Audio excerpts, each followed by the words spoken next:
Hello students, कैसे हैं आप लोग। इस वीडियो में हम फिर से कुछ परमुटेशंस के जेई और एडवांस के क्वेश्चंस करेंगे। ओके, ये इसमें मैं 3 क्वेश्चंस कराऊंगा और ये बहुत ही ज़्यादा इम्पोर्टेंट हैं, तो प्लीज़ कंसेप्ट को समझना। ओके, तो number of ways in which the letter of the word nation, देख रहे हो नेशन को हमको अरेंज करना है, इसमें ये 6 लेटर का वर्ड है इस वाले गिवन फिगर में। ठीक है, और इस तरह से अरेंज करना है कि कोई भी रो एम्प्टी नहीं रहना चाहिए। मतलब इस ये रो 3 रो देख रहे हो ना आप, ये तीनों में कम से कम एक तो जरूर आना चाहिए। एम्प्टी नहीं रहने का मतलब यही होता है, कम से कम एक जरूर आना चाहिए। ठीक है, तो केसेस बना लेते हैं। केसेस क्या बनाएं, पहले हम रखेंगे, मतलब हम जगह ढूंढेंगे फिर उनको अरेंज कर देंगे। अरेंज कैसे करेंगे, 6 है ना लेटर, तो 6 फैक्टोरियल अपॉन 2 फैक्टोरियल से ये अरेंज होगा। ठीक है, तो पहले हम जगह को देखते हैं। हम इस जो हमारे लिए स्पेस है उनको सेलेक्ट करते हैं। तो पहले मान लो ये यहाँ पे 2 रख दिया, यहाँ 2 रख दिया। अब कितने लेटर बच गए, 2। तो वो 4 में से, ये जो 4 प्लेसेस देख रहे हो उनमें कहीं भी 2 प्लेस सेलेक्ट कर लो। 4 में से कोई सा भी 2 प्लेस सेलेक्ट कर लो। जैसे 2 लेटर मैंने यहाँ रख दिया, एक ही तरीका। 2 लेटर मैंने यहाँ रख दिया, वो भी एक ही तरीका। अब फिर 4 में से कोई भी 2 प्लेस सेलेक्ट कर लो और वहां 2 लेटर रख दो। तो पूरे 6 के 6 लेटर रख दिए ना। अब वो 6 के 6 लेटर आपस में अरेंज भी तो हो सकते हैं। ये 6 लेटर आपस में अरेंज भी तो हो सकते हैं। तो कैसे अरेंज करेंगे, 6 फैक्टोरियल अपॉन 2 फैक्टोरियल। ठीक है, तो ये था हमारा केस 1। केस 2 क्या होगा, अब मान लो यहाँ तो 2 रहने दिया और इसमें एक रख दिया। अब एक कहाँ रखें, तो एक कहाँ रखें, तो 2C1 से एक सेलेक्ट कर लिया, मान लो यहाँ रख दिया। अब बच गए 3, तो 4 में से कोई भी 3 प्लेस सेलेक्ट कर लो और 3 रख दो। अब 6 के 6 को अरेंज कर दो, 6 फैक्टोरियल अपॉन 2 फैक्टोरियल। अच्छा, अब वो ऐसे भी तो हो सकता था कि तुम यहाँ 2 रख दो और इन दोनों में से कोई एक सेलेक्ट करो, फिर 4 में से 3 सेलेक्ट कर लो। तो वो सेम यही केस बनेगा। तो क्यों ना मैं इस पूरे की 2 से मल्टीप्लाई कर दूं। ठीक है, मतलब समझ गए होगे। पहले मैंने ये दोनों लिए थे, यहाँ एक रखा था, अब इस बार ये दोनों ले लिए और यहाँ एक रखा, और फिर 4 में से 3 सेलेक्ट किए, यहाँ 3 रख दिया। तो ये केस भी हो गया। अब क्या हो सकता है, यहाँ पर एक रखो और यहाँ 4, मतलब यहाँ एक और यहाँ 4। तो कैसे रखेंगे, अब जब तुम यहाँ एक रखोगे तो कौन सी जगह एक, यहाँ रखोगे या यहाँ रखोगे। तो 2C1 से सेलेक्ट कर लो, 2C1 से सेलेक्ट कर लिया। ऐसे यहाँ पर भी 2C1 से सेलेक्ट कर लिया। अब यहाँ तो चारों ही रखने हैं, तो चारों रखने का एक ही तरीका है। अब वो 6 के 6 आपस में अरेंज हो सकते हैं। तो 6 फैक्टोरियल अपॉन 2 फैक्टोरियल, इसको सॉल्व कर लिया। तीनों में देखो 6 फैक्टोरियल कॉमन है। ठीक है, इसको सॉल्व करोगे तो 4 × 3 12, 12/4, तो 3 आ जाएगा। प्लस ये 2 से 2 कैंसिल, ये 4 × 2 8 हो गया। प्लस ये 4 और ये 2, तो कितना हो गया, ये 13 × 6 फैक्टोरियल। ठीक है, फैक्टोरियल को ऐसे भी लिखते हैं। तो सी, ऑप्शन सी हमारा करेक्ट हो जाएगा। अच्छा, ऐसा क्वेश्चन मैंने एक और कराया हुआ था, आप मेरे प्रीवियस वीडियो में देख सकते हो। नेक्स्ट क्वेश्चन है, ये थोड़ा इंटरेस्टिंग होने वाला है। ए बी सी डी हमारे पास नॉन जीरो डिस्टिंक्ट डिजिट्स हैं। नॉन जीरो मतलब हम क्या क्या ले सकते हैं, 1 2 से लेकर 9 तक, ये पूरे 9 डिजिट्स हैं। तो हमें 4 डिजिट लेने हैं और इस तरह से लेने हैं, जैसे मान लिया 4 डिजिट का नंबर बना रहा हूं मैं। तो ए बी, मतलब मान लिया ए बी सी डी है, तो शुरू के 2 ऐड करूं A B plus C D, तो वो हमेशा क्या आना चाहिए, इवन आना चाहिए। तो जो हमारे वो डिजिट बनेंगे वो इनमें से किससे डिविजिबल है। ठीक है, मतलब हमें जो ये डिजिट्स बनाने हैं कि A B plus C D even आना चाहिए, तो ऐसे कितने डिजिट्स बनेंगे पहले ये वो निकालो और फिर देखो वो किससे डिविजिबल है, 2 4 7 11। तो चलो बनाते हैं। तो इवन नंबर कैसे बनता है? दोनों नंबर अगर इवन हो तो बन जाता है इवन, या दोनों नंबर ऑड हो तो बन जाता है इवन। एक इवन और एक ऑड लोगे तब इवन नहीं बनता, ठीक है? तो या तो दोनों ऑड लेने पड़ेंगे या दोनों इवन। तो केस वन क्या है? केस वन हम ये ले लेते हैं कि चलो दोनों ऑड हो, ऑड प्लस ऑड, तब बनेगा इवन। अब दोनों नंबर ऑड कैसे हो सकते हैं, मतलब ऑड, ये ऑड कैसे हो सकता है? तुम देख रहे हो 2 डिजिट से ऑड बनाना है, तो 2 डिजिट का ऑड कैसे बनता है? मतलब मान लिया ए और बी, ये ऑड कब होगा? जब ए भी ऑड हो और बी भी ऑड हो। ऑड मल्टीप्लाई ऑड हमेशा क्या होता है? ऑड। और इवन मल्टीप्लाई इवन क्या होता है? ये इवन होता है। इवन मल्टीप्लाई ऑड भी क्या होता है? इवन होता है, ठीक है? ये याद रखना, ठीक है? तो मैंने केस वन क्या लिया है कि ऑड और ऑड हो तो इवन बनेगा, ठीक है? हमें इस तरह का नंबर लेना है, ए मतलब 4 डिजिट, 4 डिजिट का नंबर बनाना है। तो ये दोनों भी ऑड होना चाहिए, ये भी दोनों भी ऑड होना चाहिए, ठीक है? तो एक काम करो ना, आप कोई से भी 4 ऑड सेलेक्ट कर लो और चारों को अरेंज कर दो। तुम देखना वो, मतलब जैसे मेरे पास ऑड क्या क्या है, मतलब 2 4 6 8 ये तो इवन है, और 1 3 5 7 और 9 ये ऑड है। तो 5 में से मैं कोई भी 4 सेलेक्ट कर लेता हूँ। देखो चारों के चारों ऑड होंगे, और उनको 4 फैक्टोरियल से अरेंज कर दो। तो 5 में से कोई भी 4, जैसे आप कोई भी 4 लेते हो, जैसे मान लिया ये चारों सेलेक्ट हो गया, अब इनसे नंबर बना दो। मान लिया 3 7 9 5 ये नंबर बना। तुम देखो इन दोनों का मल्टीप्लाई, 7 × 3 21 145, ये भी ऑड है ये भी ऑड है, और ऐड करोगे तो इवन आ जाएगा, ठीक है? समझ में आ गया? तो ये कितने तरीके से हो सकता है? 120 तरीके से। तो पहला तो केस खत्म कि अगर चारों ऑड हो तो हो जाएगा, ठीक है? अब केस टू कौन सा होगा? अब मैं करूंगा even plus even. Even plus even क्या होता है? इवन ही हो सकता है। तो अब मुझे ये वाला भी इवन बनाना है, ये वाला भी इवन बनाना है। तो ये इवन कितने तरीके से बना सकते हैं? तो अगर ये इवन देखो कितने तरीके से बना सकते हैं। अगर चारों ही इवन हो तो बनाया जा सकता है। इसको यहाँ करते हैं, यहाँ, हाँ, इवन प्लस इवन, मतलब ये ए बी टाइप है ना, ए बी और ये सी डी टाइप, ये भी इवन होना चाहिए, ये भी इवन होना चाहिए, रिजल्ट भी इवन ही आएगा। तो कैसे बना सकते हैं? चारों अगर इवन ले ले तो बन सकता है, ए बी सी डी ये चारों इवन ले ले तो वो बन सकता है, ठीक है? या 3 इवन ले लेते हैं और एक ऑड ले लेते हैं, ठीक है? तब भी बन सकता है। जैसे मान लो अगर इवन इवन इवन 3 इवन है, ठीक है? इवन E2 E3 मान लिया, और एक ऑड है। इनको कैसे भी अरेंज कर लो, प्रोडक्ट हमेशा इवन ही आएगा। जैसे इन दोनों का प्रोडक्ट इवन आया है, इन दोनों का प्रोडक्ट इवन आया है, कैसे भी अरेंज कर लो। मान लो इवन ऑड इधर आ गया, E2 और E3, देखो इनका प्रोडक्ट इवन, इनका प्रोडक्ट इवन, तो इसीलिए 3 इवन एक ऑड से बन सकता है। और क्या केस हो सकता है? 2 इवन एंड 2 ऑड, ठीक है? ये ले ले तो चलेगा।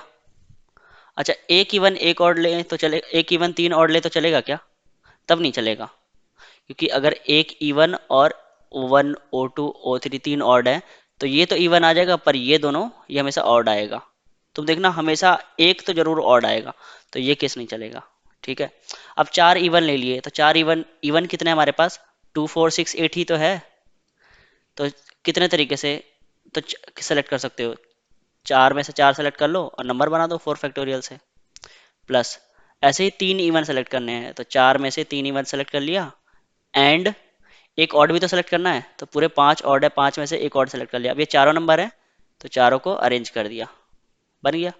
जैसे मैंने बताया था ना, अगर 3 इवन होंगे एक ऑड होगा, तो इनको कैसे भी अरेंज करो ये सेटिस्फाइड होगा कि एक तो मतलब प्रोडक्ट हमेशा इवन रहेगा, ठीक है? क्योंकि इवन इंटू ऑड हमेशा इवन ही होता है। अब यहाँ देखो 2 इवन है 2 ऑड है, तो इनको कैसे अरेंज करेंगे? तो एक इवन के साथ ऑड ही आना चाहिए, समझ में आया? एक इवन के साथ ऑड ही आना चाहिए। तो हमारे पास तो 2 इवन है, मान लिया E1 और E2, और 2 ऑड है, तो दो इवन कैसे सेलेक्ट करोगे? चार में से दो इवन सेलेक्ट कर लो, और ऑड भी दो ही, तो पांच में से दो ऑड सेलेक्ट कर लो। ठीक है, अब सेलेक्ट हो गया, मान लिया E1 E2 O1 O2, ये सेलेक्ट होके ये आया। अब E1 के साथ O1 ही होना चाहिए। ठीक है, तो मान लो दो इवन है ना, तो इस यहाँ से भी 2C1 से एक इवन, मतलब एक इवन सेलेक्ट कर लो, और 2C1 से एक ऑड सेलेक्ट कर लो। ठीक है, 2C1 से एक इवन सेलेक्ट कर लिया और 2C1 से एक ऑड सेलेक्ट कर लिया। अब देखो, ये चार जगह है ना, तो मान लो एक इवन सेलेक्ट हुआ है, एक ऑड सेलेक्ट हुआ है। अब इस ये जो जोड़ा सेलेक्ट हुआ है ना, मान लिया E1 और O2 सेलेक्ट हो गया। ठीक है, अभी जोड़े को तुम यहाँ रखोगे तो कितने तरीके से रख सकते हो? दो तरीके से। एंड जो बच गया दूसरा जोड़ा E2 और कौन सा, O1, उसको भी दो तरीके से रख सकते हो। तो फाइनली ये आंसर आ गया। ठीक है, अब इसको सॉल्व कर लेते हैं, इस केस को।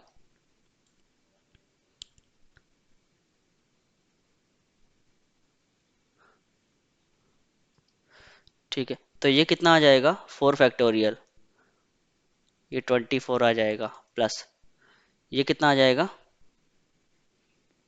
4 है ये, तो 4C3 यानी कि 4 होता है, 4 × 5 20, तो 20 × 4 फैक्टोरियल यानी कि 24, प्लस 4C2 कितना होता है? 4C2 ये होता है 4 × 3/2, 6 होता है ना, तो 6, एंड 5C2 कितना होता है?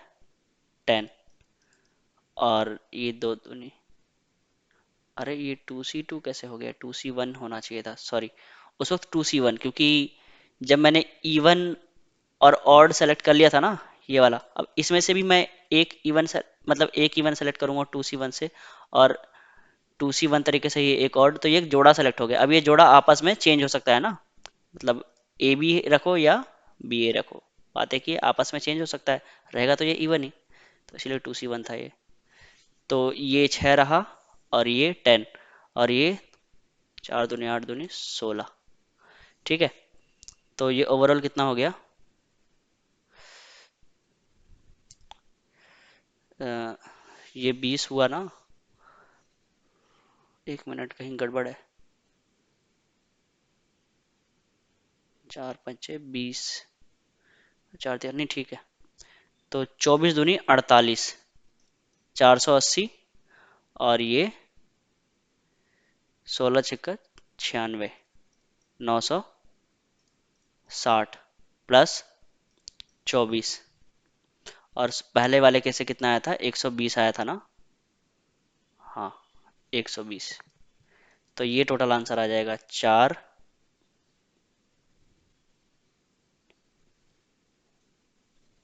4, और ये 8 और 6 14, 4 18, 9 और 1 10, 4 14 और 1 15, 1584 आ रहा है आंसर। एक बार चेक कर लेना तुम खुद से। 1584, तो 1584 किससे डिविजिबल है? 1584 3 से है क्या? तो 8 4 12, 13 5 18, 3 से तो है। 4 से है क्या? 4 से भी है। और 7 से है क्या? दूनी 14, 14 नहीं, 7 से नहीं है। 11 से है क्या? 11 एकम 11, 11 × 4 = 44, 11 से भी है, 7 से नहीं है। ठीक है, तो ये आंसर है। ओके, नेक्स्ट क्वेश्चन करते हैं। Consider all the 6 digit number that can be formed by using the digit 1 2 3 4 5 6 for each digit being used exactly once। हर एक डिजिट एक ही बार होना चाहिए, रेपिटेशन अलाउड नहीं है। Each of such 6 digit have the property that, अच्छा इन, मतलब जो हम नंबर बनाएंगे ना 6 digit नंबर, तो उनमें एक प्रॉपर्टी है, वो क्या है? For each digit not more than 2 digit smaller than that digit appear to the right of the digit. तो कोई भी एक डिजिट लो, कोई भी एक डिजिट, इस डिजिट के बाद इससे छोटे 2 डिजिट नहीं होने चाहिए इसके राइट हैंड साइड पे, मतलब दो से ज्यादा छोटे नहीं होने चाहिए। दो चलेगा, एक चलेगा, छोटा नहीं भी हो तो चलेगा। ठीक है, तो चेक करते हैं। ए 6 digit number which does not satisfy the property mention above is, इनमें से कौन सा ऐसा डिजिट है जो ऊपर की प्रॉपर्टी को सेटिस्फाई नहीं कर रहा है। तो ये देखते हैं, जैसे 3 है, इसके बाद दो छोटे नंबर नहीं होने चाहिए, तो है क्या, मतलब दो से ज्यादा नहीं होने चाहिए, दो चलेगा। 3 के बाद एक और दो है, एक के बाद छोटा एक भी नहीं है, 5 के बाद छोटा है 4 और दो, तो दो तो होने चाहिए, 4 के बाद एक ही है छोटा, दो, ठीक है ये चलेगा। 1 के बाद ये भी चलेगा और ये भी चलेगा, तो ये तीनों प्रॉपर्टी को सेटिस्फाई कर रहे हैं, है ना। देखो, जैसे, अच्छा इसमें तुम एक चीज देख रहे होगे कि 6 कभी भी यहाँ नहीं आ सकता ना। 6 जैसे मान लो यहाँ आ गया, तो यहाँ कहीं 4 5 3 कुछ भी आ सकता है, तो देखो तीन छोटे आ गए ना, तो 6 यहाँ नहीं आ सकता, 6 इन तीनों प्लेसेस पे कहीं आ सकता है। और उसी तरह से 5 डिपेंड कर रहा है 6 पे, ठीक है।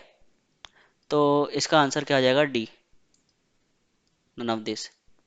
अब सेकंड पार्ट में पूछा क्या गया, number of such 6 digit numbers having the desired property, कितने ऐसे नंबर होंगे जो इस प्रॉपर्टी को फॉलो करेंगे, कि मतलब जैसे मान लो मैंने ये लिखा 3 4 6 3 2 4, सॉरी 3 4 6 1 2 5।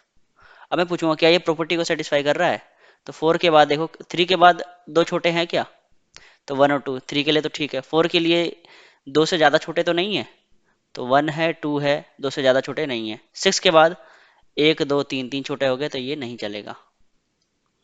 तो यही एक क्लू है। क्लू क्या है कि 6 और 5 को एडजस्ट कर दो। जैसे 6 या तो यहाँ आ सकता है, या यहाँ आ सकता है, या यहाँ आ सकता है, तो 6 के पास तो तीन ऑप्शन है, ठीक है। अब 5 कहाँ आएगा वो डिपेंड करता है। चलो मान लो 6 को यहाँ रख दो, तो 5 यहाँ आ सकता है क्या, हाँ यहाँ आ सकता है, यहाँ कुछ भी आ जाए, 1 2 3 4, तो 5 से दो ही छोटे होंगे ना, तो 5 के पास एक तो यहाँ, ठीक है। 5 यहाँ रख सकते हो क्या, मान लो 5 यहाँ ना रख करके यहाँ रख सकते हो क्या, तो यहाँ रखोगे तो अब बाकी बचे हुए को अरेंज करके देख लो, कहीं यहाँ पे 3 आ जाएगा, 2 आ जाएगा, 1 आ जाएगा, 4। तो देख सकते हो 5 के बाद तीन छोटे आ गए, तो नहीं रख सकते 5। तो 5 के पास भी कितने ऑप्शन है, 5 के पास भी तीन ऑप्शन है, भले ही 6 कहीं भी हो, मतलब इन तीनों जगह में 6 चाहे यहाँ भी हो, तो 5 को तुम यहाँ रख सकते हो, यहाँ यहाँ, तो 6 चाहे यहाँ हो तो भी तीन ऑप्शन, चाहे यहाँ हो तो भी तीन ऑप्शन, चाहे यहाँ हो तो भी तीन ऑप्शन, तो 5 के पास तो तीन ही ऑप्शन है बस। अब 4 के पास देख लेते हैं, 4 के पास कितने ऑप्शन है, क्योंकि 4 से अभी भी तीन नंबर छोटे हैं, 4 के बाद अभी भी कितने नंबर छोटे हैं, 3 2 1, ठीक है। तो मान लो 6 यहाँ रख दिया, 5 को भी कहीं रख देते हैं, कहाँ रखें बताओ, यहाँ रख देते हैं, तो 4 के पास कितने ऑप्शन है, 4 के पास भी तीन ऑप्शन है, देखो चाहे यहाँ आ जाए, चाहे यहाँ आ जाए, चाहे यहाँ आ जाए। अब मान लो 5 को मैंने यहाँ रख दिया, तो 4 के पास कितने ऑप्शन है, 4 के पास अभी भी तीन ऑप्शन है, 4 यहाँ भी आ सकता है, 4 यहाँ भी और यहाँ भी। अब मान लो 5 को मैं यहाँ रख दूं, 5 को मैं यहाँ रख दूं, तो 4 के पास कितने ऑप्शन है, 4 यहाँ भी आ सकता है, यहाँ भी आ सकता है, और 4 यहाँ भी आ सकता है, तो तीन ऑप्शन है 4 के पास। तो 4 को कहाँ रखोगे, चलो मान लो कहीं भी यहाँ रख दो, यहाँ रख दो, चलो यहीं रख दो, कहीं भी रख सकते हो 4। अब बच गया क्या क्या, 1 2 3, इसको कैसे भी अरेंज कर दो, तो इसको 3 फैक्टोरियल से अरेंज कर दिया, समझ में आ गया।